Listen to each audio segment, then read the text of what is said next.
अस्सलाम वालेकुम जी, मेरा नाम डॉक्टर उमैर अली है और मैं खैबर टीचिंग हॉस्पिटल में सीनियर रजिस्ट्रार के तौर पर काम कर रहा हूँ और मेरी स्पेशलिटी कार्डियोलॉजी है। ये सवाल किया जाता है अक्सर कि मैदे की तेज़ाबियत का और दिल का आपस में कोई ताल्लुक़ है कि नहीं। देखने में ये आया है कि मैदे की तेज़ाबियत, फेफड़ों का मसला और दिल का मसला तीनों एक ही तरह से प्रेजेंट करते हैं। बाज़ लोगों को एसिडिटी हो जाती है बहुत ज़्यादा खाने से, चाय पीने से, नशा करने से, तंबाकू का या फिर बहुत ज़्यादा मिर्चों वाला खाना खाने से, तो उसके बाद एसिडिटी हो जाती है, यानी कहते हैं तेज़ाबियत पैदा हो गई है या गैस पैदा हो गई है।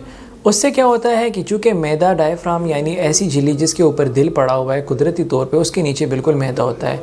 अगर मैदे में सोजन आ जाएगी या मैदे में जलन वगैरह होगी तो ये जलन ऊपर की तरफ मूव करती है, जिसकी वजह से दिल के अंदर असर शुरू हो जाता है।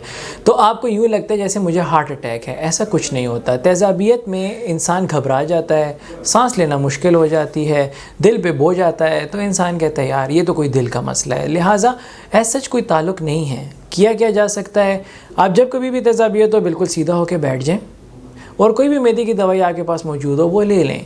एक दवाई मोटिलियम जो कि हाजमे के लिए होती है वो आप इस्तेमाल कर लें।